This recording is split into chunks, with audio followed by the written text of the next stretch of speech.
Bien, bueno, ahora sí estamos grabando. Buenas tardes, chicas y chicos. Es un gusto estar nuevamente con ustedes. Hoy es lunes 12 de abril y vamos a comenzar una nueva clase de finanzas de empresas. Esta vez vamos a terminar de ver la unidad 4 sobre administración de componentes específicos de capital de trabajo, particularmente algunas de las decisiones fundamentales en lo que hace a gestión de stock, y luego vamos a ver una parte importante de la unidad 5 sobre decisiones de inversión. Entonces, resalto desde ya no confundir nuestra unidad 5 de decisiones de inversión con, por ejemplo, la materia proyectos de inversión. Proyectos de inversión son los estudios previos que facilitan la decisión. Nosotros nos concentramos en la decisión, en aspectos para la decisión de inversión, que tienen que ver con la inversión y con la desinversión, ya como vamos a ver en la unidad 5. Entonces, si ustedes están de acuerdo, podemos comenzar ya a seguir con la presentación de nuestra... a ver, que hay alguien más que quiere entrar. Sí, un segundito. Así que seguiremos con nuestra presentación de la unidad 4. Nosotros, hablando de la unidad 4, habíamos dicho, estábamos en gestión de stock, y que la gestión de stock tiene algunas decisiones financieras, como es las que son, primero, cuánto comprar, o sea, qué volumen comprar en cada orden de compra. O sea, qué tamaño en volumen debe tener la orden de compra. A eso le llamábamos Q, y eso depende del costo de ordenar y del costo de mantener los inventarios. Y bueno, vimos cómo se calculan esos costos y cuál es la fórmula para llegar al tamaño del lote óptimo o tamaño óptimo de cada compra. Pero después veíamos que la segunda decisión es el cuándo comprar. ¿Cuándo comprar? Y eso es lo que vamos a ver de inmediato. El cuándo comprar no es una medida en el almanaque.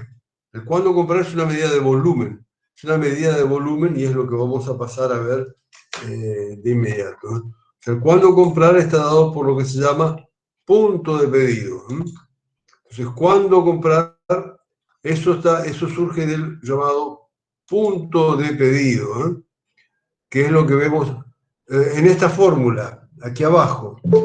El punto de pedido, a ver, perdón.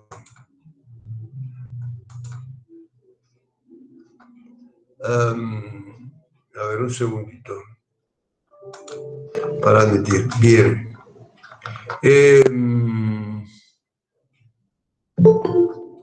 Sigue entrando gente. El punto de pedido es un tamaño del stock. Que cuando llegue ese tamaño, cuando el stock llegue a ese tamaño, hay que mandar el pedido. Entonces, el punto de pedido en condiciones de certeza,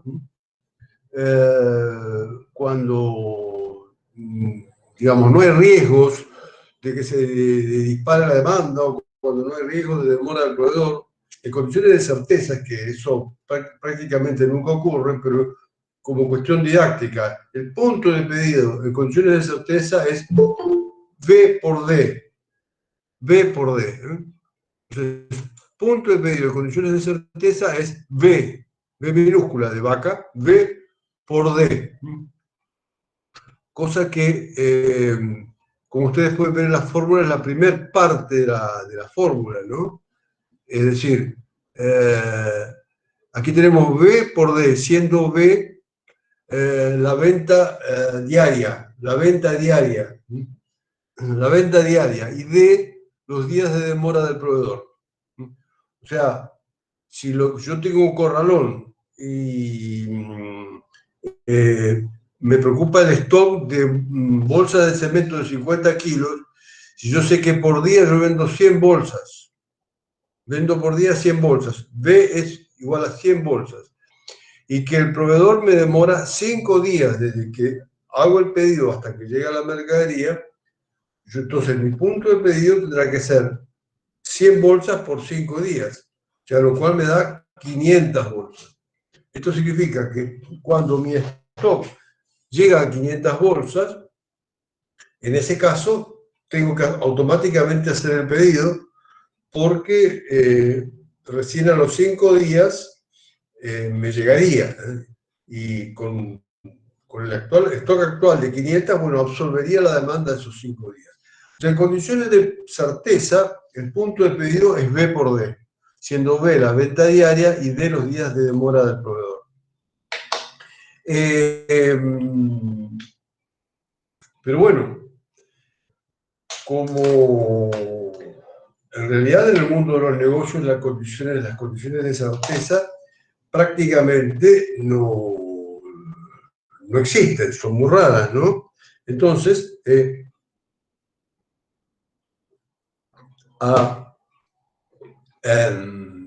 necesitamos calcular lo que se llama un stock de seguridad, es decir, una existencia adicional para cubrir algunas variaciones aleatorias. Eso lo llamamos stock de seguridad. O sea, el punto de pedido es, por un lado, B por D más el stock de seguridad. Acá hay un ejemplo, en esta lámina hay un ejemplo de stock de seguridad.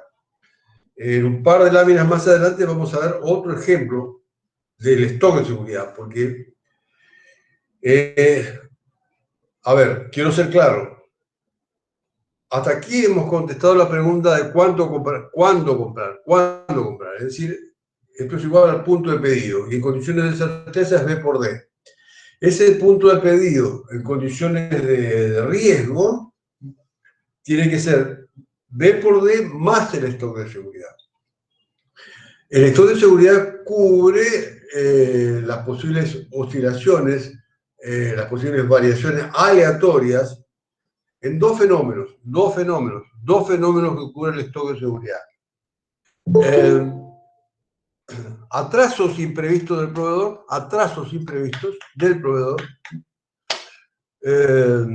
que como decíamos hoy, normalmente me entregaba en 5 días, pero ¿qué probabilidad hay de que me entregue en 7, 8 o 10? Bueno, esa es una posibilidad.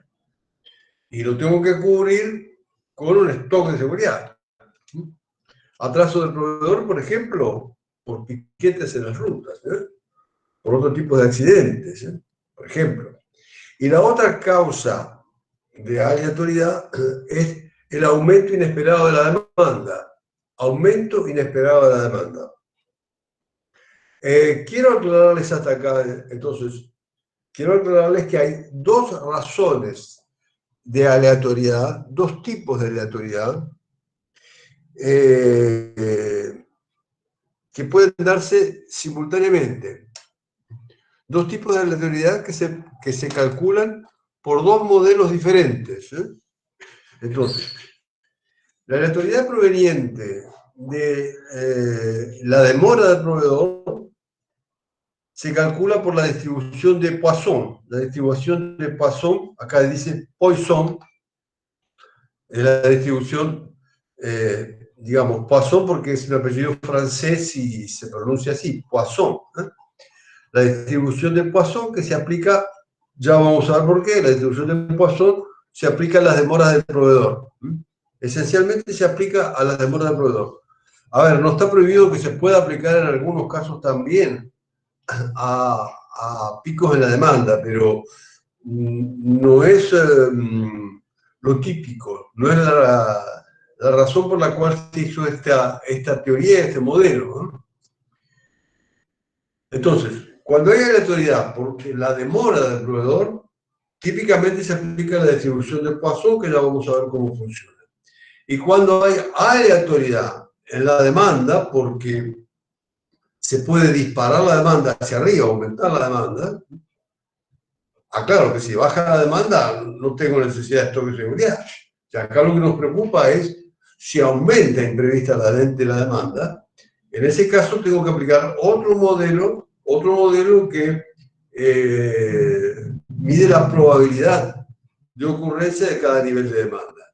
Otro modelo que ya vamos a ver enseguida, que se llama modelo de Van Horn, porque fue el primero que lo planteó hace ya muchas décadas. Entonces, a ver un segundito porque había gente que quería sumarse. Bien. Entonces, vamos a el stock de seguridad calculado según la distribución de Poisson. El stock de seguridad calculado según la distribución de Poisson, que repito, se aplica esencialmente a las demoras en los plazos de entrega del proveedor. El stock de seguridad es A por S. A por S, y está expresado en unidades. A por S. Siendo, como está planteado acá abajo, a ver, perdón.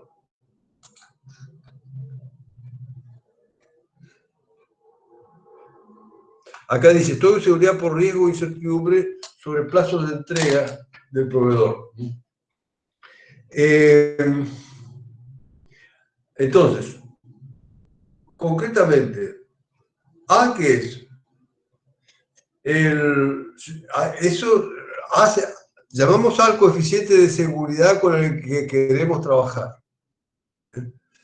Y eso es una decisión A, o coeficiente de seguridad con el que queremos trabajar, está expresado acá arriba, es una decisión del gerente financiero o de un nivel superior. Es decir, ¿con qué seguridad queremos trabajar de que no nos vamos a quedar sin stock? Porque quedarse sin stock implica no cumplir con los clientes y perder, por lo tanto, probablemente perder clientes y perder participación en el mercado. Entonces, en una mercadería crucial de muy significativa importancia para nuestro negocio, trabajaremos con un A muy elevado. A igual a 3 significa, voy a trabajar con un 99,73% de probabilidad de que el stock me va a alcanzar. O sea, A, repito, coeficiente de seguridad es la probabilidad de que me va a alcanzar el stock de seguridad para cubrir las variaciones en los plazos de entrega del proveedor. A igual a 2, y ya voy a explicar 3, 2 o 1 qué.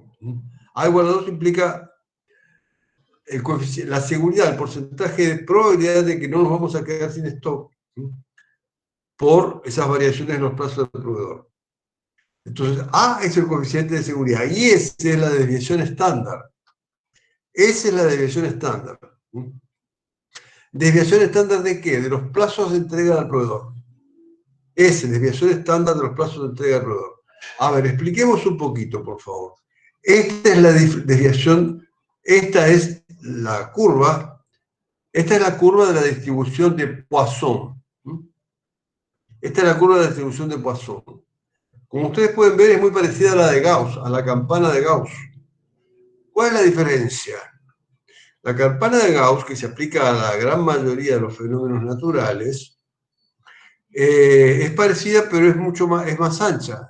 O sea, tiene esta forma, o sea, es más ancha, es como una pollera amplia, o es una campana amplia. La distribución de Poisson es una campana amplia.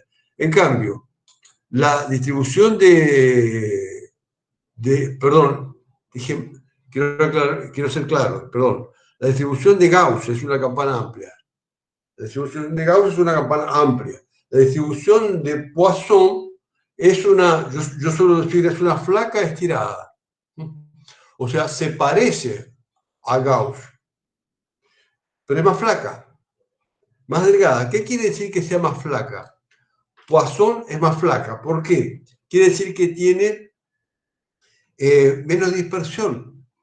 O sea, aplicamos el modelo de Poisson cuando hay fenómenos que hay alguna razón que nos acota, fenómenos acotados en cuanto a las posibilidades de variación, ¿no?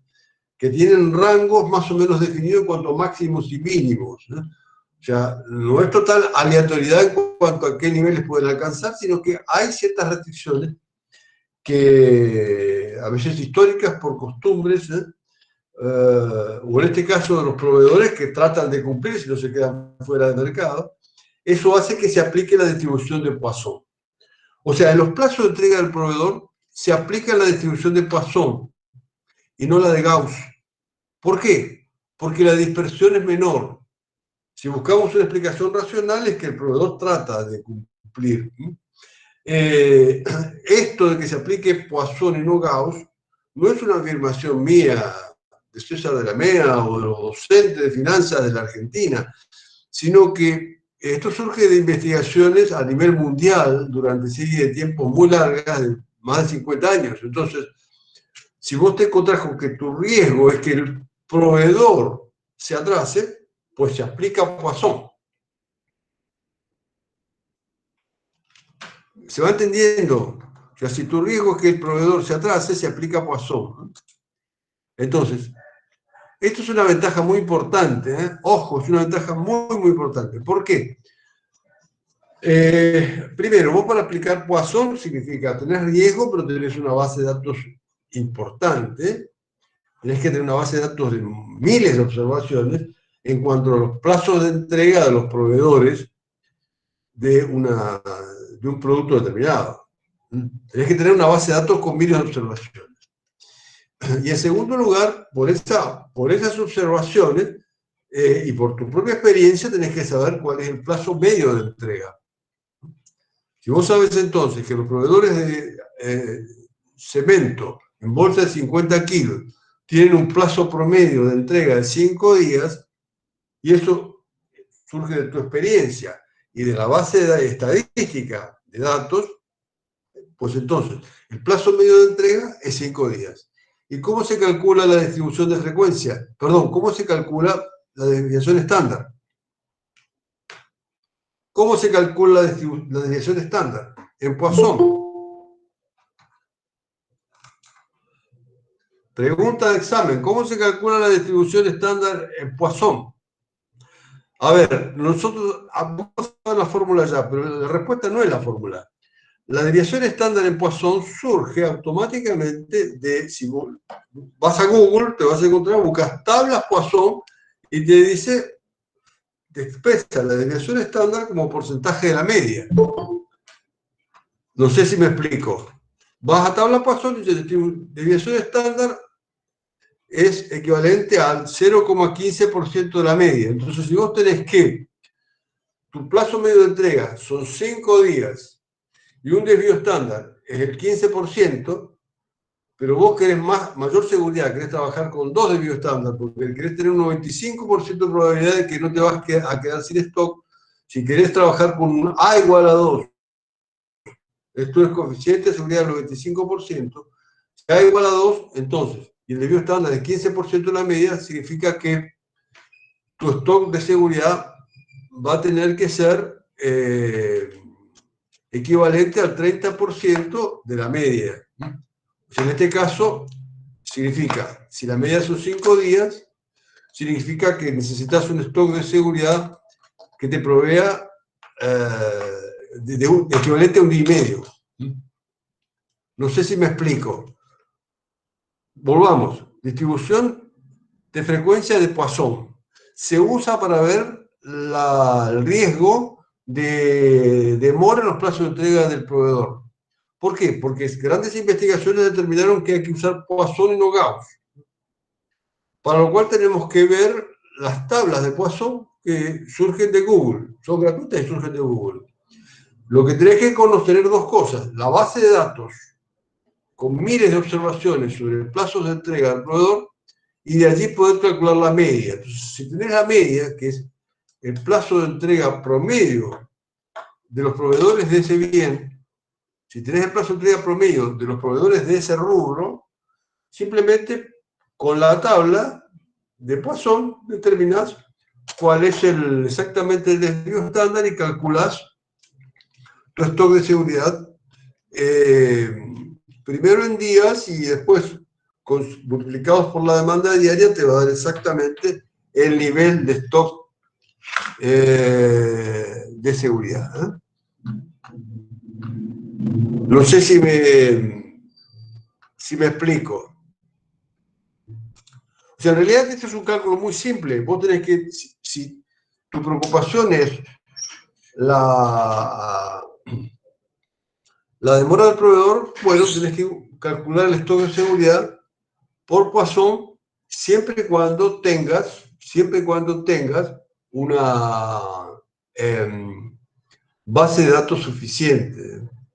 Si no, podés aplicar, podés hacer un intento parecido, pero con probabilidad técnico-subjetiva.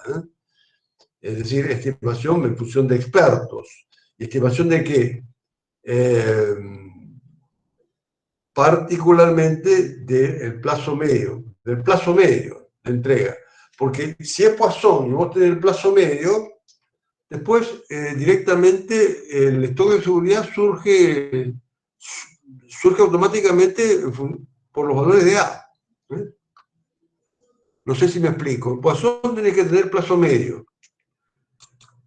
Si seguimos, entonces, acá está la fórmula del desvío estándar, que es la sumatoria de la diferencia entre cada observación y la media, dividido el total de observaciones. Pero esto, la ley de Poisson se guía por los grandes números, es decir, requiere de miles de observaciones. Bueno, y acá está el dibujito que trata de reflejar algo significativo, y que, bueno, justamente necesitamos esas miles de observaciones y no concentrarnos en casos aislados, como este pajarito que se quedó fuera de foco, ¿no? Necesitas, el dato que buscas es la demora media de entrega de los proveedores de ese rubro. Debería salir de una base de datos con miles de observaciones. Si no, puedes hacer una aproximación sabiendo que estás trabajando con una incertidumbre importante, puedes acudir a probabilidad técnico-subjetiva, que te tiene que indicar cuál es el plazo medio de entrega más probable del proveedor. A ver, me interesa, lo van a ver en práctico, pero me interesa saber, ¿se va entendiendo esto? Sí, profe. Bueno. Bien, Carlos dice, ¿sería una distribución lepticúrtica? Mira, realmente tengo que entrar a ver qué es lepticúrtico, en este momento no lo recuerdo exactamente. Para nuestra materia esto es un modelo práctico, es decir, repito, si tu preocupación es la demora del proveedor, en el mundo está demostrado que eso se guía por Poisson, que es una distribución parecida a Gauss, pero más flaca. Esto significa tiene menor dispersión. Por eso eso es lo que refleja una campana mucho más delgada. Y lo que tenés que calcular vos decidir vos como gerente financiero es el coeficiente de seguridad con el que querés trabajar. Vamos un paso más allá, por favor. Ahora bien, decíamos que el estudio de seguridad puede venir por la demora del proveedor o puede venir porque se dispara hacia arriba la demanda. O sea, la demanda se acelera y va más allá de lo que preveíamos. En ese caso se aplica un modelo que se llama de Van Horn, porque fue el primero que lo planteó hace muchas décadas. Ahí hay que calcular el costo total para el tiempo de lo que llamamos el ciclo operativo, para cada nivel del stock de seguridad. O sea, tenemos que ver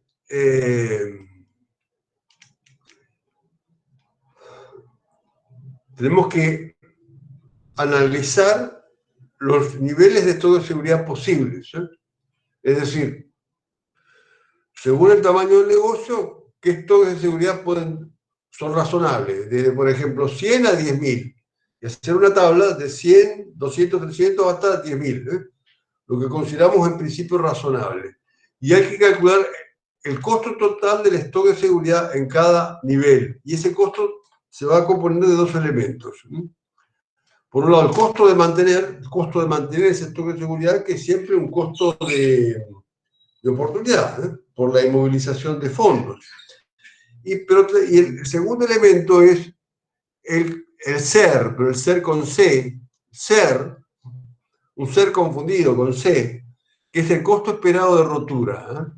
Costo esperado de rotura significa es el costo por quedarnos sin stock.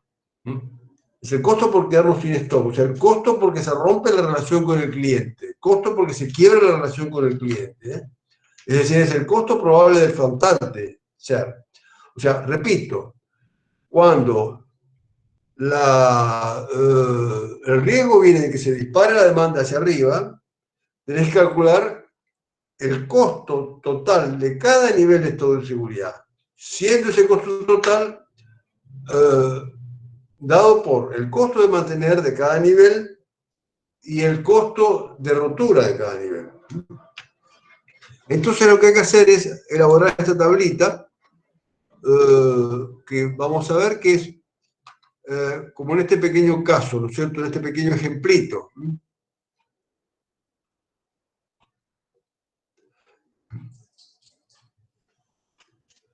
Perdón. Una acotación. En el stock de seguridad, cuando hablamos la palabra ciclo aquí en este modelo, es el tiempo, no es el ciclo operativo total. No es el ciclo operativo total, sino es el tiempo desde que ingresa un pedido hasta que se agota. Entonces, tiempo desde que ingresa una compra hasta que se agota. Y acá están todos los datos donde Q, el tamaño óptimo de compra, el lote de cada compra son 200 unidades, el proveedor demora en promedio 3 días, el costo de oportunidad, o sea, que está dado por la utilidad marginal unitaria de 6 pesos. Cada unidad que vendo puedo ganar 6 pesos. El costo es el costo de oportunidad, es decir, si no vendo, ¿no? Es la utilidad marginal unitaria. M es el costo de mantenimiento durante los 10 días. Costo de mantenimiento durante los 10 días, que es el tiempo que dura la mercadería desde que ingresa hasta que se agota. El costo de mantenimiento es 1 peso por unidad. Y acá está el secreto, este es el punto fuerte, el punto duro de este modelo. La probabilidad de la demanda. Entonces la demanda expresada en unidades. Entonces yo tengo que hacer un cuadrito como este de los volúmenes de demanda probable. D son los volúmenes de demanda probable. O sea, este análisis será tan sólido como lo sólido que sea este cuadro, ¿no? Este cuadro puede surgir de las estadísticas históricas o puede surgir de probabilidad técnico-subjetiva. Y así entonces tendré que la demanda en unidades puede variar de 150 hasta un máximo de 350 unidades. En esos 10 días que estamos analizando, ¿no? Siempre hacemos análisis para 10 días. Y esta es la probabilidad de ocurrencia de la demanda, de cada nivel. Si ustedes hacen la sumatoria, vamos a tener la sumatoria de las probabilidades el 100%, es 1. Y aquí entonces tenemos, por otra parte, cuáles son, las alternativas del stock de seguridad, o sea, los niveles posibles de stock de seguridad. Acá tenemos 4 niveles. Un máximo de stock de seguridad de 150 unidades. ¿Esto qué significa que yo tengo un stock de seguridad de 150 unidades? Significa que voy a poder manejarme, enfrentar la demanda con el lote óptimo de compra de 200 unidades más el stock de seguridad de 150. O sea, voy a poder enfrentar la demanda con un máximo de stock de 350. ¿Se entiende? Voy a poder enfrentar la demanda con un máximo de stock de seguridad de 350, pero ya dijimos que la demanda máxima probable es 350, con lo cual, si tengo un stock de seguridad de 150, bueno, no puedo tener faltantes, no puedo tener costo de ruptura. Entonces, a partir de estos datos, entro a calcular el stock de seguridad, el costo total del stock de seguridad para cada nivel. Entonces, acá dice, ¿qué calcular? El costo de mantener y el SER, el costo esperado de ruptura, para cada nivel de stock de seguridad. Y así arranco.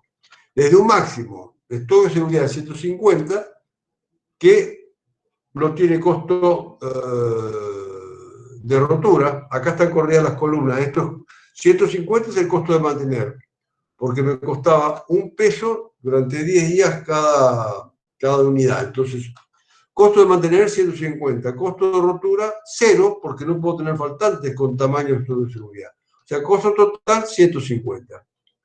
Y así, en 100 unidades tendré costo de mantener 100 pesos, porque es $1 por unidad en los 10 días.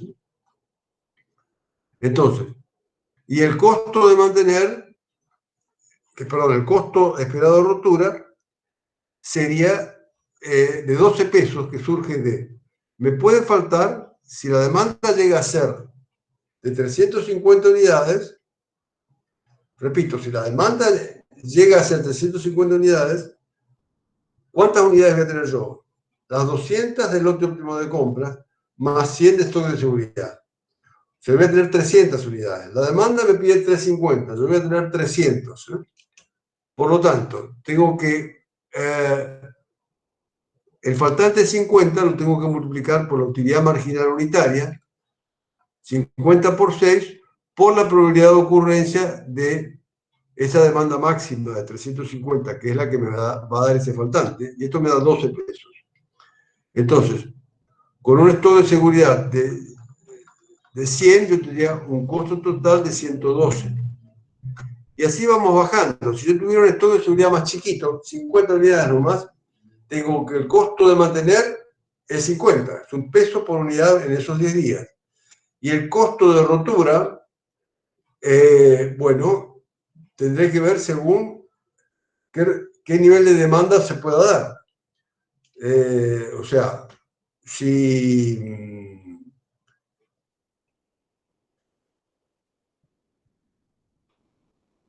la demanda, si mi stock de seguridad fuera 50, yo tengo el lote óptimo de compra que es 50. Perdón, el lote óptimo de compra que es 200. Más el stock de seguridad 50, voy a tener un total de 250 unidades. La demanda máxima, ¿cuál es?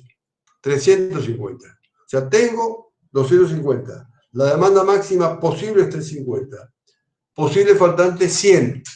Vuelvo a calcular.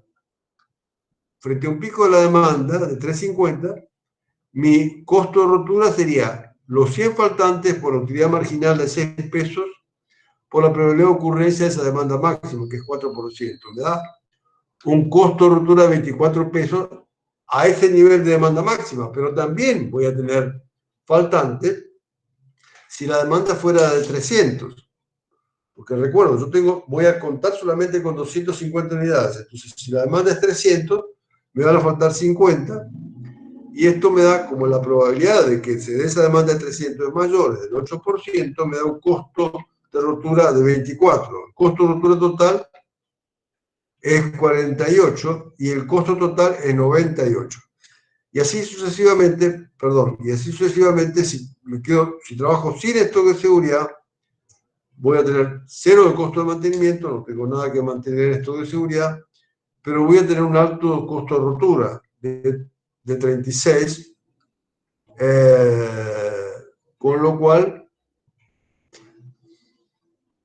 de 36 más 48 más 60, o sea, cualquier variación de la demanda por encima del lote óptimo de compra me da costo de rotura. Con lo cual, lo que tengo que hacer es decidir cuál es el menor costo total, y ese menor costo total se da cuando el stock de seguridad es de 50, que me da un costo total de 98. Ergo.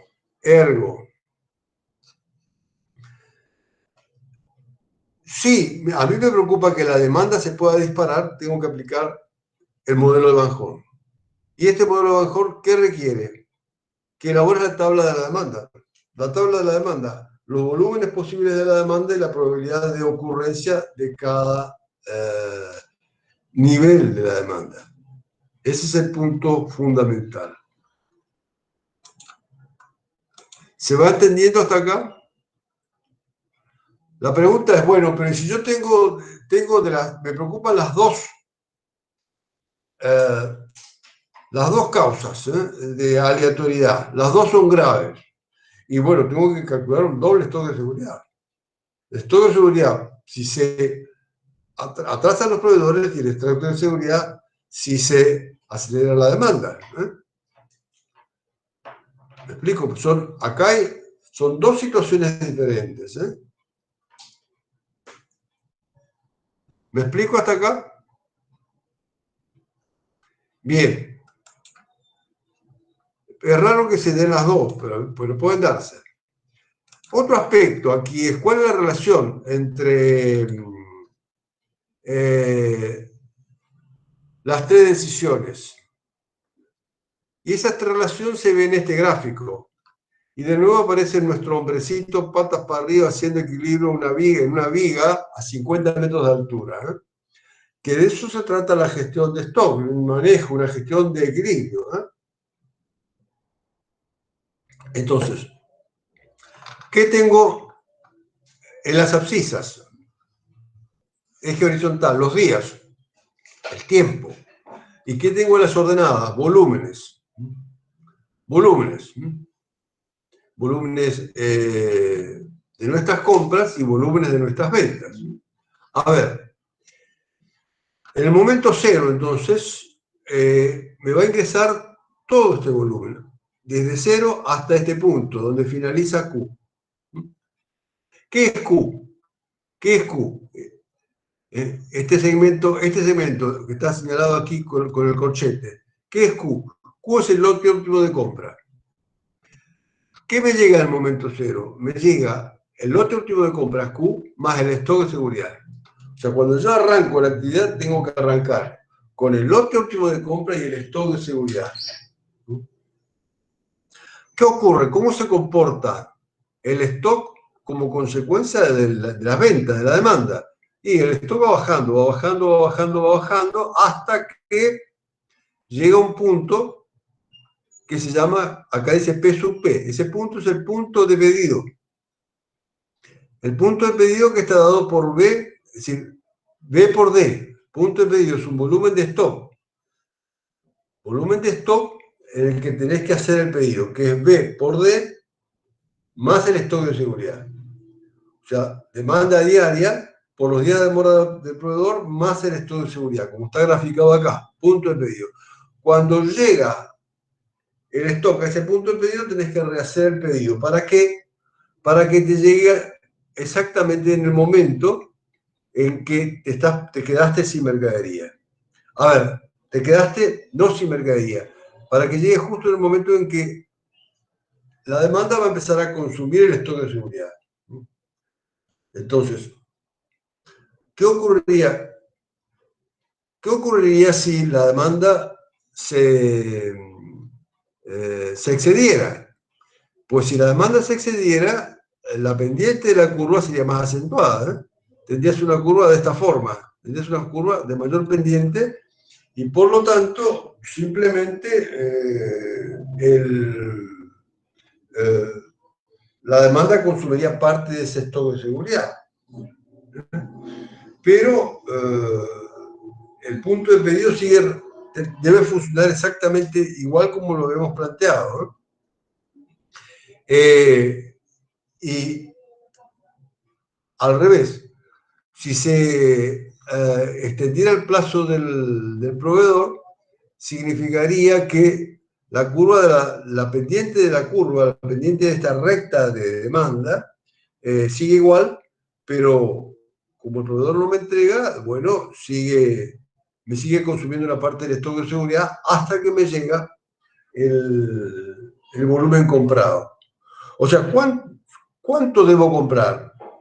¿Cuánto debo comprar? Q. La regla es comprar Q. Excepto cuando en el periodo anterior tuviste un desfasaje.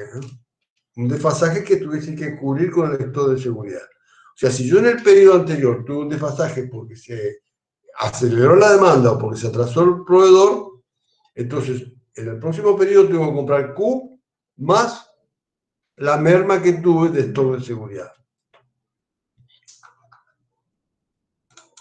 Se va entendiendo, pero este grafiquito de relación entre Q, lote óptimo de compra, stock de seguridad y punto de pedido es fundamental y es pregunta casi segura de examen, ¿eh? Se tienen, por favor, repásenlo, véanlo, cualquier cosa lo preguntan al profesor de práctico o a mí, como quieran, lo vamos a explicar, pero es muy importante. Y es un gráfico simple, pero muy importante. Y vamos a nuestro último punto de la unidad.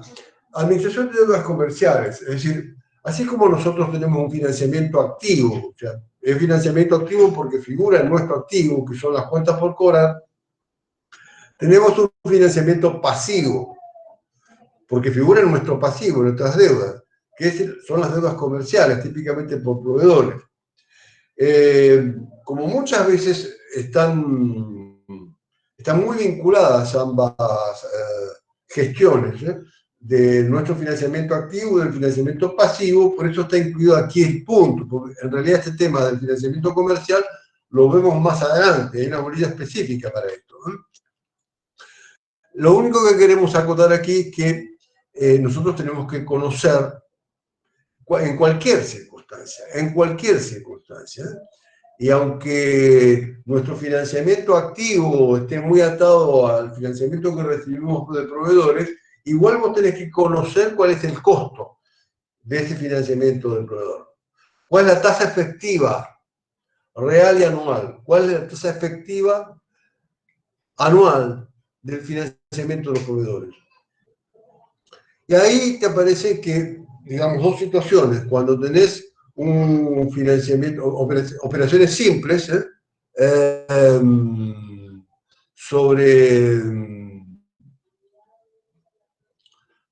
operaciones simples significa que la factura se cancela en un solo pago, al final. Es decir, una mercadería que, por ejemplo, que mis bolsas de cemento se pagan las compré a 60 días, ¿no? Porque ese es el precio lista, pagar a 60 días de una sola vez. Entonces, la tasa de costo financiero del plazo de la operación es R sobre P menos 1, en tanto por 1. La tasa de costo financiero del plazo de la operación es R. ¿Qué es R? R es el monto que voy a pagar. R es el precio de lista.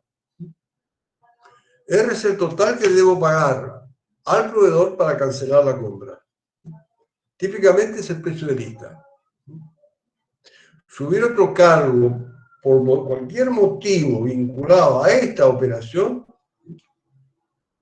también forma parte del precio final. Entonces, R es lo que yo necesito pagar al final para cancelar. ¿Y P qué es? El importe neto. Digamos, el importe neto contado efectivo, es decir, P es el precio contado efectivo. O sea, ¿qué pasaría si yo pago las bolsas de cemento al contado efectivo? En ese proveedor o en cualquier otro, pero que me pueda vender bolsas equivalentes, ¿no? O sea, R es el monto con el que cancelo la operación. P es el precio contado efectivo de esa mercadería. Menos 1. Eso me da la tasa expresada en tanto por 1 en el plazo de la operación. En nuestro ejemplo que decíamos, bolsa de cemento a pagar a 60 días, me va a dar la tasa a 60 días. Después tendré que hallar la tasa efectiva anual para poder compararla, por ejemplo, con otras fuentes de financiamiento. Por ejemplo, el pasivo, otros proveedores o el pasivo bancario. Y en función de eso decidir. Eso en operaciones simples, donde yo tengo una compra, un pago al final. En operaciones complejas, donde intervienen varios pagos, donde intervienen otros elementos, lo que tenemos que hacer es calcular la TIR del flujo de fondos que genera la operación. la TIR, que eso lo vemos en la próxima unidad, ¿no? La tasa interna de retorno del flujo de fondos que genera la operación. Es decir, donde tendremos, en este caso, como es un préstamo, al comienzo tendremos el importe de la compra a su valor contado efectivo, el importe de la compra a su valor contado efectivo, ¿no?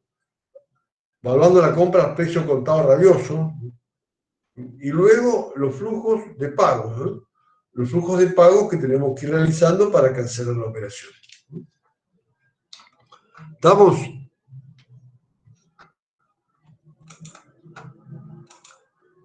¿Estamos hasta acá? Sí, profe. Sí, profe. Mensaje, siempre tenés que saber la tasa efectiva anual de cualquier financiamiento, ¿no? Y particularmente en el caso de proveedores. Y en la Argentina hay, sobre todo, además complicado por los procesos inflacionarios, no es que los proveedores cobran muchísimo, hay proveedores que cobran muchísimo y hay proveedores confundidísimos. O sea, hay proveedores que vos sacás la tasa efectiva y hoy te dan una tasa efectiva del 500% anual, recontra, súper usura, es increíble. Si te conviene sacar la plata del usurero de otra cuadra o no sé, de una compañía financiera y no comprarle a ese proveedor. Pero hay proveedores que por errores en los cálculos de su lista de precios, porque hacen las cosas a ojo, trabajan con una tasa efectiva del 20% anual y eso directamente, por favor, no uses crédito bancario, comprarle a ese proveedor. No sé si me explico, y financiado, ni se te ocurra pagarle antes. Pero tenés que saber cuál es la tasa de costo, ¿eh? Bien, si ustedes están de acuerdo, vamos a dejar de compartir un segundito y vamos a pasar a la unidad 5.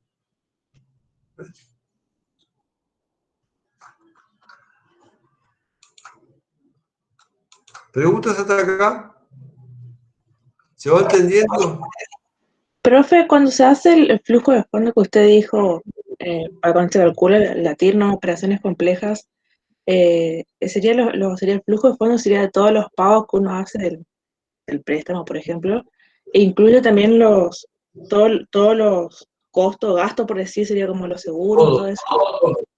Todos los ingresos y gastos provenientes de esa operación. Claro, lo incluye todo en el flujo, digamos. Tenés que armar el flujo como ya lo vamos a ver en la unidad 5. En la unidad 5 ya vamos a entrar a ver exactamente cómo se construye un flujo de fondos. La TIR surge siempre de un flujo de fondos, que no es lo mismo que presupuesto de caja. No es lo mismo, es parecido, pero no es lo mismo. Ya vamos a ver, pero entran, contestando Julieta, contestando estrictamente a tu pregunta, entran todos los ingresos y todos los egresos concernientes a esa operación. Entonces, si te exigen un refuerzo de pago, si te exigen además que, en fin, que contrates un seguro especial que a vos no te sirve más para nada, salvo para esta operación, y que vos nunca contratarías, bueno, todo eso entra. En fin, entran todos los ingresos y egresos concernientes a esa operación. ¿Estamos? Entonces, a ver, si están de acuerdo, vamos a entrar ahora entonces a ver. Vamos a entrar a la unidad 5. ¿Eh? La unidad 5 se refiere a decisiones de inversión.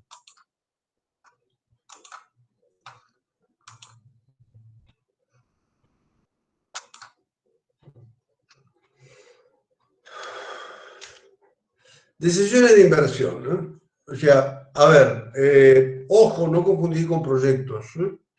Los proyectos son los estudios previos, dicen los especialistas en proyectos, para encontrar soluciones inteligentes a problemas humanos. Y es cierto, pero acá nos ocupa un problema empresarial y también humano, por supuesto, que es cómo decidir cuál es la inversión más conveniente, cómo decidir cuál es el sacrificio económico más conveniente. Es decir, ¿qué es lo que buscamos con la inversión? Hacer germinar los recursos naturales, hacer productivo aquello que sin esa inmovilización y sin ese esfuerzo permanecería improductivo, ¿no? Entonces, a eso nos referimos y a eso vamos a tratar. Vamos a ver el concepto, repasar el concepto de inversión, que ustedes ya lo tienen, pero vamos a analizarlo un poquitito con algo que nos gusta mucho a los académicos. Nos encanta, sobre todo cuando estamos en un asado, nos encanta mucho más repetir. A ver, las clasificaciones. Entonces, vamos a ver como muchas clasificaciones, pero yo les voy a decir, hay una o dos que son importantes. Además, es para que entendamos nomás. El segundo punto son los aspectos, ojo, el segundo punto de la unidad, aspectos relevantes en la determinación del flujo de fondos. Ojo, cuidado, alarma, cuac, cuac, cuac, cuac, cuac. Bueno, aspectos relevantes de determinación del flujo de fondos. Esto tenés que saberlo, porque seguro te va a tocar. Seguro te va a tocar, así que es fundamental. Tercero, método, es simple pero fundamental. Simple y esquemático, pero es esencial. Tercero, métodos de evaluación. Es decir, con la metodología del proyecto. Usamos la caja de herramientas de proyectos. Pero lo que nos interesa es repasar algunos aspectos básicos de esas herramientas para tomar decisiones. Y vamos a ver el valor actual neto, la tasa interna de retorno, la TIR modificada y cómo se relacionan entre sí. Y por último vamos a ver algunos análisis especiales.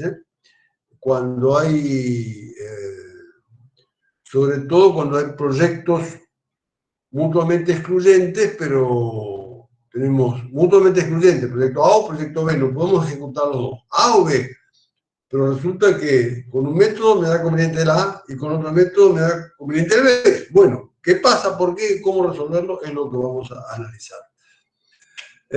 Vamos al proyecto, al concepto de inversión. Primero, no confundir con el concepto de proyecto. Como decíamos, el proyecto es una búsqueda de solución, no un problema.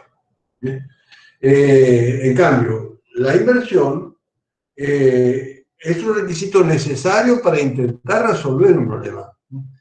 Y la inversión implica una inmovilización, siempre una inmovilización de fondos con la esperanza de obtener beneficios al futuro. Una inmovilización de fondos con la esperanza de obtener beneficios al futuro. Es decir, es el cambio de una satisfacción inmediata y cierta a la que se renuncia contra una esperanza que se adquiere y la cual el bien en el que se invierte es el soporte. O sea, invertir es renunciar. Invertir es renunciar a una satisfacción segura, ya, con la esperanza de recibir un beneficio futuro. O sea, ustedes hoy, en este instante, están haciendo una inversión. En vez de estar juntos con un amigo en un bar con distanciamiento y demás, pero en un bar tomándose una cervecita, no se vayan, le ruego que, pues yo veo que hay algunas caras que no tienen buenas intenciones, pero bueno, no, en vez de estar juntos haciendo otra cosa, no, estamos aquí frente a una pantalla aprendiendo finanzas con la esperanza que vamos a tener un beneficio futuro. Primero en la grabación como profesionales en ciencias económicas y después en la renta financiera que van a obtener a partir de estos conocimientos. Entonces, sigamos. El aspecto fundamental para poder evaluar qué inversión me conviene es el flujo de fondos. El flujo de fondos. El flujo de fondos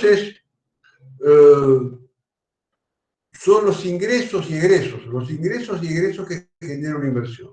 Llamamos flujo de fondos a los ingresos y egresos que genera una inversión. Dice aquí, es el flujo de ingresos y egresos que ocurren en distintos momentos. O sea, los ingresos y egresos que generan una inversión, ordenados en momentos. Inversión son, a ver, la inversión, para poder estudiarla con tecnología de proyectos, necesitamos el flujo de fondos. Y el flujo de fondos son ingresos y egresos generados por la inversión en distintos momentos. Ojo, cuidado, distintos momentos. ¿Qué quiere decir momento? Un punto en el tiempo. En el flujo de fondos no hablamos de periodo. Hablamos de momentos, ya vamos a ver en un ratito. Hablamos de momentos. Básicamente esto por la razón de que necesitamos exactitud en el cálculo. También la forma del flujo de fondos se ve en un gráfico como este, o puede ser también con gráfico de barras o gráfico de líneas. Esto nos da el perfil de un proyecto de inversión, o sea,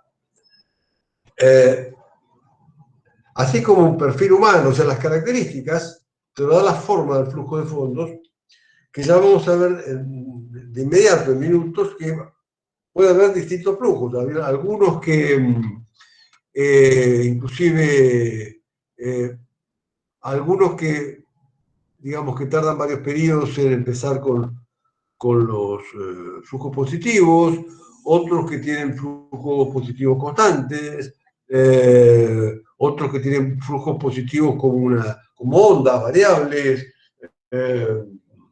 en fin,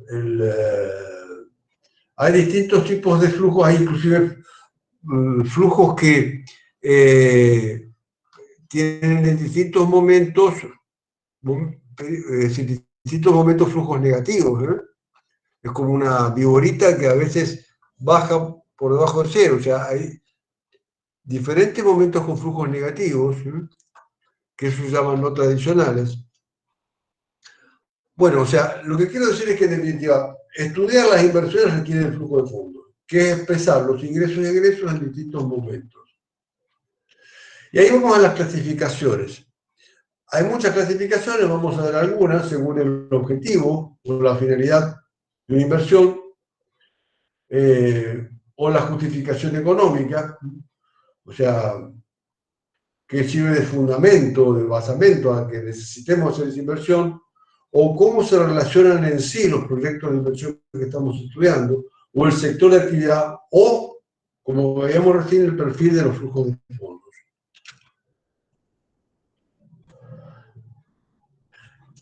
Vamos a ver, primero, la primera clasificación, esta es importante, esta es muy importante. O sea, esta clasificación tiene que ver con que, ¿para qué estamos haciendo el estudio? ¿Para qué estamos evaluando el proyecto? Es decir, queremos determinar la rentabilidad del proyecto.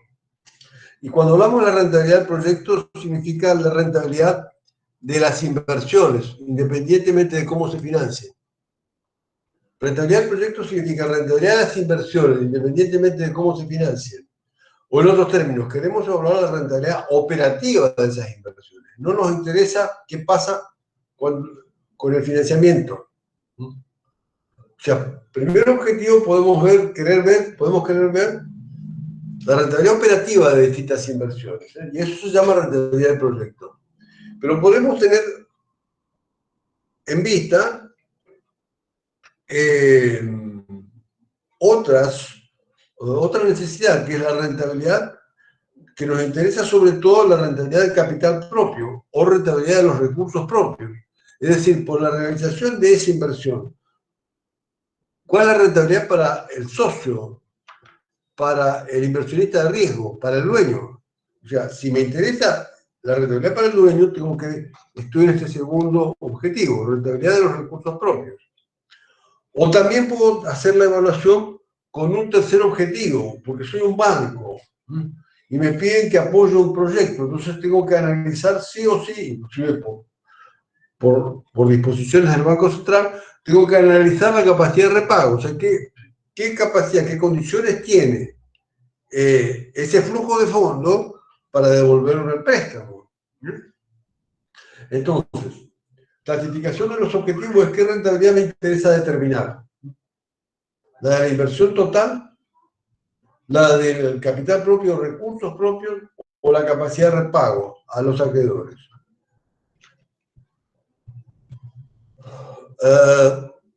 Otra clasificación fundamentalmente necesaria para entender, ¿no? Puede haber inversiones necesarias para continuar con el negocio, ¿no? Es decir,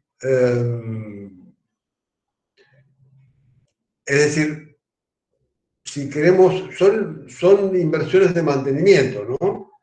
O puede haber inversiones de rentabilidad indirecta, ¿no? Que, digamos, la rentabilidad proviene de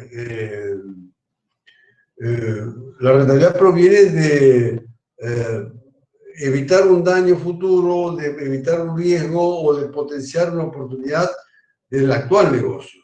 O sea, repito, hasta ahora, inversiones en mantenimiento, inversiones que potencian el negocio actual o inversiones que directamente van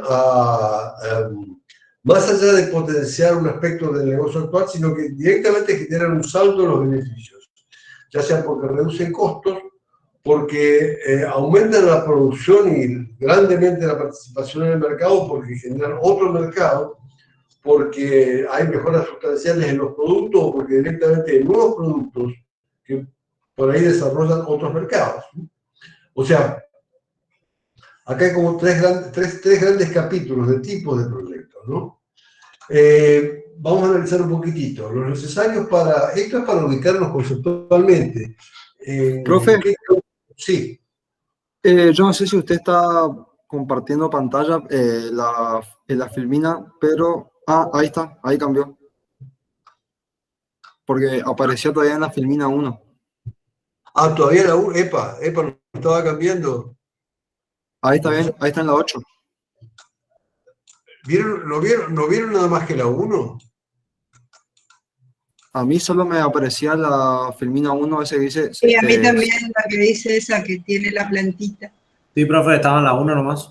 No, entonces vamos a hacer un rápido repaso. La 2 es nada más que lo del análisis del programa, ¿no? De los puntos del programa, donde dije, cuidado que en el punto 5.2 de aspecto relevante, que es muy, muy importante. La 3 habla del concepto de inversión, separándolo del proyecto. O sea, a nosotros acá nos interesa la inversión como movilización de fondos con la esperanza de un beneficio futuro. Para estudiar esta inversión, decíamos, tenemos que estudiar los flujos de fondos. Y acá lo estamos representando, los flujos de fondos, con un gráfico de barras, que flujo de fondos son todos los ingresos y egresos que genera una inversión, pero imputados, asignados a un momento. Ingresos y egresos imputados a un momento, no a un periodo, sino a un momento, y que puede graficarse con este diagrama de barras o con este diagrama de líneas, ¿no? Es decir, rectas o curvas, y que ya vamos a ver que pueden tener distintas formas, lo cual indica el perfil del proyecto. Y ahí entramos en la clasificación, y que dijimos en las clasificaciones, que hay muchas, las estamos analizando, pero yo les voy señalando el grado de importancia de cada una. Y ahí dijimos, en la séptima, la primera clasificación según el objetivo, es importante, porque te ubica, a ver, ya sea cuando tenés que formular el proyecto, te estás realizando los estudios previos, o cuando tenés que evaluar, estás realizando los estudios posteriores.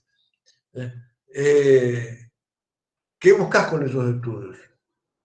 Entonces podemos tener proyectos en que lo que te interesa es definir la rentabilidad de la inversión total.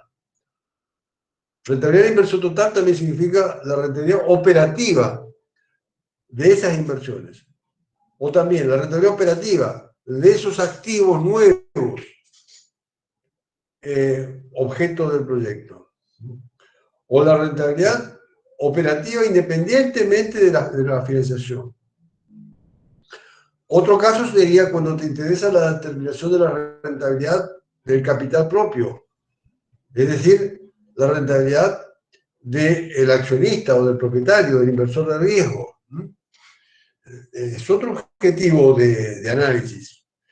Y un tercer objetivo es cuando lo que te interesa es ver la capacidad de repago.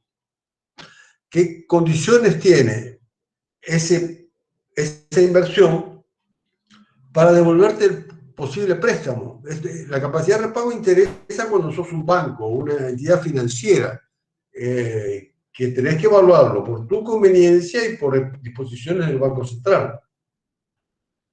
Y ahí es cuando entramos a la última clasificación que vimos, que es la naturaleza o justificación económica. O sea, la justificación tiene que ver con lo preexistente que te lleva a la necesidad de una inversión.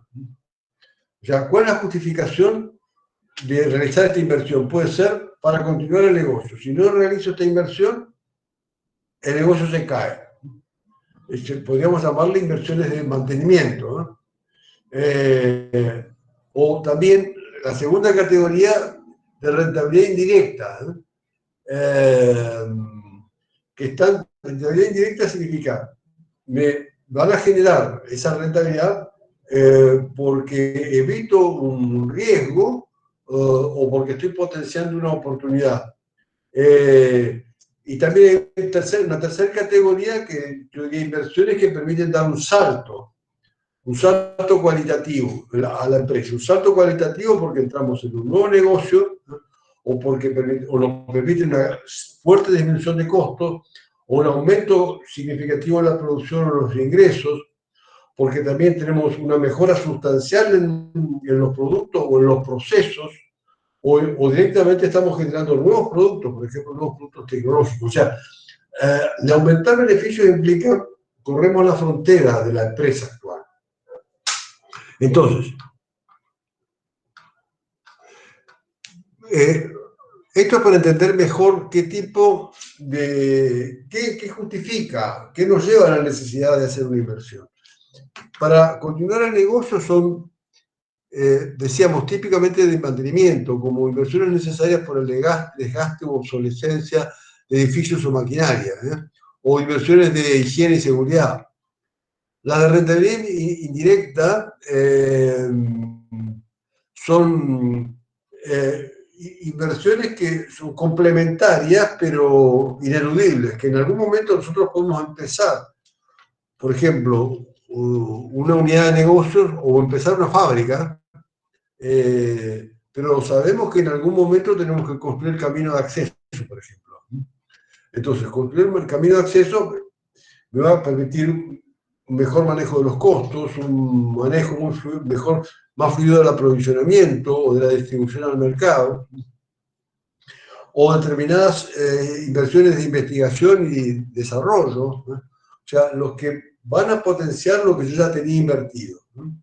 Eso es rentabilidad indirecta, o sea, inversiones que son convenientes porque potencian lo ya invertido. Estas inversiones de rentabilidad indirecta, cuando están bien concebidas, suelen tener tasas de rentabilidad muy altas, ¿no? Porque se apoyan en una estructura preexistente. Y hay una tercera categoría que yo les llamaría de salto cualitativo, ¿no? Que me permiten aumentar sustancialmente los beneficios de la empresa, porque encuentro una forma sustancial de reducir costos, ¿no? O aumentar sustancialmente la producción o las ventas, o la mejora ya sea en productos o en procesos, o nuevos productos que me permiten un aumento muy importante en el mercado o encontrar nuevos mercados, ¿no? Esto es como para ubicarme en qué me está llevando, qué me mueve a hacer ese sacrificio, qué me mueve a hacer ese sacrificio llamado inversión. ¿Qué me mueve a meter la mano en la víscera más dolorosa del hombre, que es la billetera? Dice, ¡ay! Sacar. Y en vez de darme un gusto, pongo la plata ¿para qué? Para continuar el negocio, porque si no se cae, o para buscar una rentabilidad indirecta, es decir, que algo que me va a permitir usar muy bien lo que ya tengo, o algo que me va a permitir dar un salto cualitativo económico, ¿no? Hay otra clasificación por relación entre proyectos. Esta es muy importante. Cuidado. Esta es muy importante. Hay proyectos dependientes, otros independientes, y hay otros que son mutuamente excluyentes. Los proyectos dependientes, quiere decir, hay dos proyectos, A y B, pero que en realidad,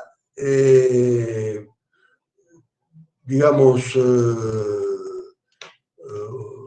a veces se pueden realizar en conjunto y a veces separadamente, pero, digamos, tienen una relación entre ellos, hay una relación entre los proyectos. Entonces, los proyectos dependientes pueden ser complementarios si se potencian mutuamente, como uno puede decir, bueno, construir una fábrica en un parque industrial, pero hay otro proyecto logístico con construcción de un camino de acceso especial. Son complementarios porque se están potenciando mutuamente, ¿eh? El camino y esa red logística va a funcionar porque tiene la fábrica.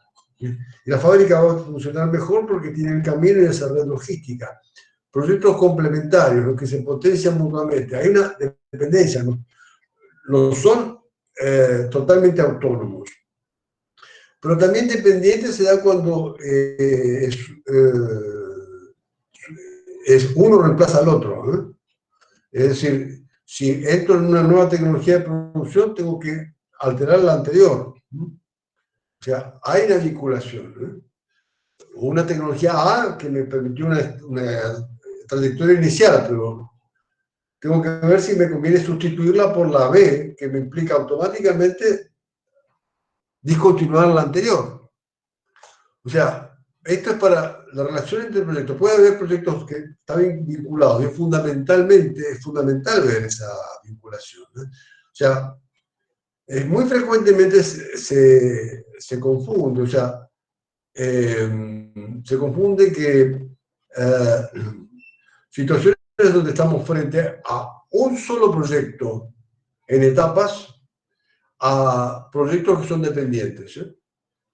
O sea, esto merece estudios adicionales. Estamos frente a un solo proyecto que tiene etapas, primero tecnología A, primero tecnología B, o primero tecnología A y luego tecnología B, o en realidad son dos proyectos dependientes, pero son sustitutos. Por ejemplo, o sea, muy frecuentemente se está confundiendo los proyectos dependientes con un solo proyecto, pero eso depende mucho del criterio empresario y requiere de estudios complementarios. Una categoría, proyectos dependientes, que van agarraditos de la mano. Después están los proyectos independientes, quiere decir no tiene nada que ver uno con el otro. Podemos implementar uno o el otro, o A o B, o podemos implementar A o B, o A, B, C. No dependen uno del otro, ¿no? Y proyectos mutuamente excluyentes significa que donde es uno u otro.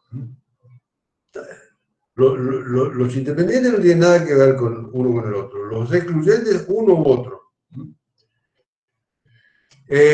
A ver, quiero acá dar un elemento muy importante.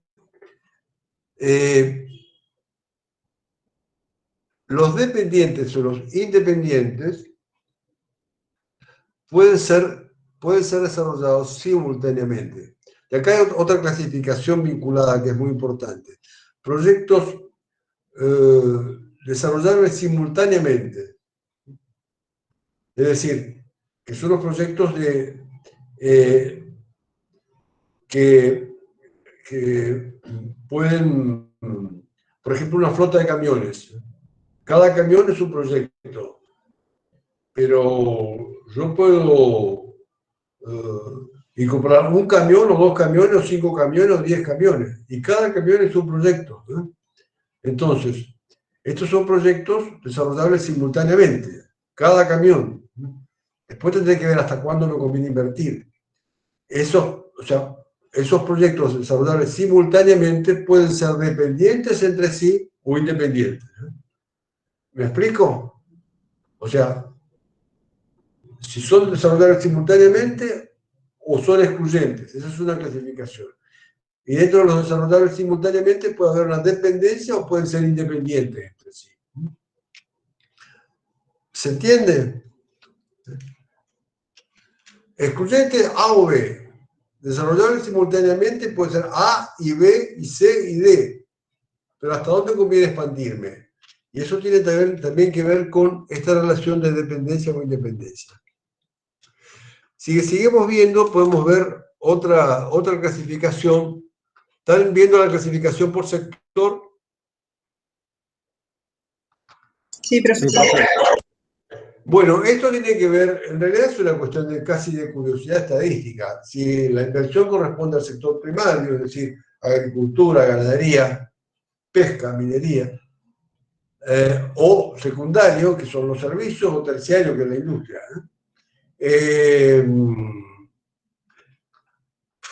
Otra clasificación tiene que ver con el perfil del flujo de fondos. Ahí sí, alarma, grande, alarma, ruido, fenomenal. Esto es muy importante. Y ya vamos a pasar a ver qué es cada cosa. Los convencionales, los no convencionales, con flujo de fondos constante o con flujo de fondos variables. Y para lo cual uso algunas láminas elaboradas muy precisamente por nuestra querida profesora María de los Arcos Martínez, alias Mariló Martínez. Proyectos convencionales, es este primero, arriba a la izquierda, proyectos convencionales. Es lo que veíamos al principio. Convencionales significa, en el momento inicial tenemos un flujo negativo. Cuando ponemos la plata, flujo negativo, momento inicial. Y luego son todos flujos positivos. Acá tenemos un flujo convencional, acá tenemos otro flujo convencional, acá tenemos otro flujo convencional. O sea, 3 de estas láminas me muestran un flujo convencional. Luego tenemos otra categoría de proyectos no convencionales. Estos de proyectos no convencionales que están abajo a la izquierda es cuando tenés varios momentos con flujos negativos. Es como una vigorita que varias veces corta el eje de las X. Son flujos donde te encontrás con varios momentos de déficit. Son los llamados proyectos no convencionales que generan graves problemas en la evaluación de proyectos y en la decisión. Ya vamos a ver cómo lo enfrentamos. Y luego podemos tener proyectos convencionales con flujos constantes, significa un flujo negativo al principio y después todos positivos y al mismo nivel, flujos constantes, lo cual suele darse.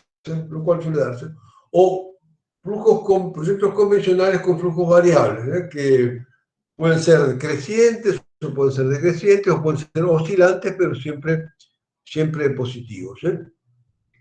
Profe, ¿y cuál es entonces la diferencia entre proyectos convencionales y proyectos de flujos variables?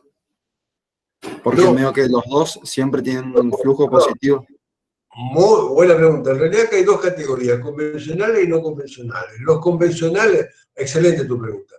Hay dos categorías, convencionales y no convencionales. Los convencionales pueden ser de flujos constantes o flujos variables. Punto. Los no convencionales, por definición, son de flujos variables. Los no convencionales, por definición, son de flujos variables. ¿Se entiende? O sea, vos tenés dos grandes categorías, convencionales, un flujo negativo y el resto todo positivo. Los convencionales pueden ser constantes, de flujo constante o de flujo variable. Y luego tenemos los no convencionales. En los no convencionales son siempre de flujo variable, pero donde tenés varios momentos de déficit.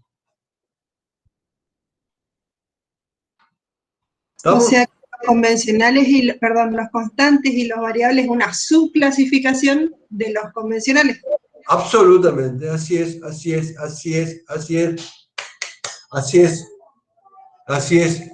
En realidad también, digamos que, en mi opinión, para la decisión de inversión, lo más importante es si la inversión es convencional o no convencional, si el flujo de fondos es convencional o no convencional, porque los no convencionales nos sitúan en un terreno totalmente diferente. Es como la diferencia si vamos a jugar un campeonato de tenis o de rugby, ¿viste? No es lo mismo, ¿eh?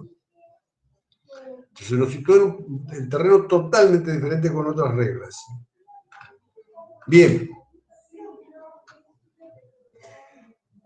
Etapas de un proyecto de inversión.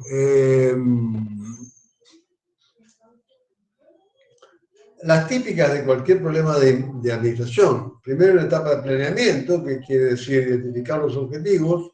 Segundo, identificar los objetivos y formular los estudios, formular el proyecto. Una etapa de planeamiento que implica objetivos y estudios. Una etapa de ejecución, o sea, implementar el proyecto. Y una tercera etapa de evaluación, a ver si los resultados son coincidentes con los objetivos o no. Esto en realidad es lo que ocurre en cualquier problema de administración. Planificación, ejecución, control y evaluación. Aparte de los estudios, de las etapas de un proyecto o de una inversión, planificación, ejecución y control y evaluación, esto sí es importante, los niveles de estudio. Hay niveles de estudio que uno se llama, esto es muy importante, de idea, perfil, prefactibilidad, o a veces se habla de anteproyecto, y factibilidad. En realidad, también se puede hablar de idea, anteproyecto, estas dos categorías, o factibilidad. ¿Cuál es la diferencia entre un nivel y el otro? Tiempo y dinero. Tiempo y dinero. O sea, la idea es la primera formulación más elemental. Idea es cuando dos empresarios o un empresario con un experto en proyectos están hablando y tiran algunos números con una calculadora y algún lápiz en la oreja y una libretita de anotaciones. Sería bueno tal negocio y tirar unos primeros números y ver si podría ser rentable. Si es rentable, entonces decidimos, bueno, invertir, poner más tiempo y dinero para buscar información del mercado, buscar información de precios, buscar información de la demanda y la competencia, buscar un poco de información, invirtiendo tiempo y dinero. Y ahí entramos ya a una forma de anteproyecto. Y la forma más elemental se llama el perfil del proyecto, el perfil. El perfil, veamos, bueno,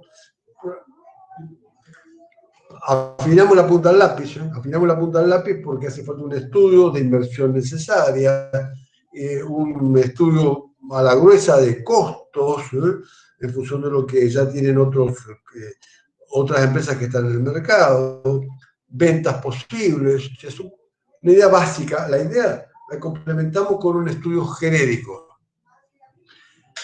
Si el perfil nos da que la rentabilidad es interesante, entonces pasamos a la prefactibilidad. La prefactibilidad. ¿Cuál es la diferencia entre perfil y prefactibilidad? Tiempo y dinero. Tiempo y dinero. Solamente justifica poner tiempo y dinero si los números de rentabilidad son interesantes. En la prefactibilidad entonces ponemos más tiempo y más dinero para ya un estudio del mercado más completo y de la competencia, y un informe especializado de ingeniería sobre procesos, un análisis de costos ya con cierto, de un especialista, aunque fuera más o menos genérico. Esto me da la prefactibilidad. Si de la prefactibilidad me da que los números de rentabilidad siguen siendo interesantes, si la prefactibilidad me da números interesantes, entonces voy a la factibilidad. Factibilidad. Factibilidad significa la formulación del proyecto integral en detalle, con el máximo grado de detalle, el máximo grado de estudio. O sea, acá necesito la investigación del mercado máxima, donde tengo que identificar exactamente las necesidades y preferencias del cliente, donde tengo que identificar precisamente el competidor, donde tengo que identificar precisamente cómo lo voy a enfrentar, tengo que identificar precisamente dónde va a estar ubicada cada instalación, y si son máquinas, exactamente en qué lugar, el diagrama del proceso productivo y dónde va cada máquina y dónde va cada bulón. La factibilidad implica ya un máximo grado de detalle objetivamente sustentado, con informes técnicos, de ingeniería, de demanda, de competencia, de costos. ¿Estamos hasta acá? Sí, profesor. Bien. Y entonces, si ahí terminamos el punto 1, y vamos a entrar al punto 2, que simplemente lo menciono, porque lo vamos a desarrollar en la próxima clase, el miércoles. Los aspectos relevantes de los flujos de fondos es, primero, que va por lo percibido, es decir, caja, es decir, lo que entra y lo que sale. Punto 2 es que horizonte de planeamiento, que necesitan un plazo definido. El flujo de fondos es para un plazo definido. No puede haber indefinición en esto, es un plazo definido. Tercero, como ya dijimos, hablamos de momentos, un punto en el tiempo, no de periodos. Y cuarto, hay 3 tipos de ingresos y egresos que sirven, que interesan. Cuarto, hay 3 tipos de ingresos y egresos que interesan. Cuarto, alarma, luces rojas, de todos colores la luz acá. Esto es muy importante, hay 3 tipos de ingresos y egresos que interesan. En los flujos de fondos hay 3 tipos de ingresos y egresos que interesan. Te vamos a preguntar seguro, aunque te toque la unidad 2. Los ingresos y egresos que te interesan son los de inversión, los operativos y los de financiamiento. O sea, 3 tipos de ingresos y egresos que tenés que diferenciar sí o sí o sí. De esto vamos a hablar en la próxima clase. Bien. Y aquí terminamos hasta hoy. ¿Preguntas, comentarios?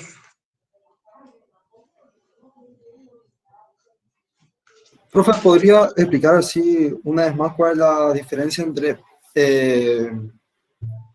prefactibilidad y factibilidad? ¿Es básicamente que se basa en estudios primarios y el otro en secundarios? No, claro. La prefactibilidad es un estudio, son estudios basados en informes profesionales, pero de carácter genérico, no con máximo grado de precisión, detalle. O sea, por ejemplo, si el proyecto es una fábrica, está perfectamente descrito el tipo de fábrica, el tipo de máquina, pero no tenés la localización exacta de la fábrica, que va a ser en el terreno tal, con dirección exacta. No tenés las facturas pro forma, las facturas de la máquina que vas a comprar. No tenés exactamente la ubicación de los tornillos en el terreno porque no sabes exactamente cuál va a ser el terreno. En cambio, la factibilidad implica, tenés todos los estudios de ingeniería terminados, la factura del proveedor que te va a vender, donde hay un presupuesto de la máquina que vos le vas a comprar, e inclusive ubicado en el layout, o sea, en la descripción del proceso productivo, dónde va cada máquina y dónde va cada bulón de cada máquina. O sea, es de máximo detalle. ¿Me explico? Después de la factibilidad, ¿qué te queda? Empezar a trabajar al día siguiente o a la semana siguiente. La prefactibilidad sigue siendo preliminar todavía, ¿no? ¿Se entiende? Sí. Ok, entonces, a partir de la lámina 15, que es el segundo punto, aspectos relevantes, vamos a arrancar el miércoles. Muy bien, nos vemos. ¿Les parece bien? Nos vemos el miércoles. Nos vemos Hasta el profe. miércoles, profe. Chao. Chao, profe. Chao. Ha Adiós, sido un profesor. gusto. Chao, adiós.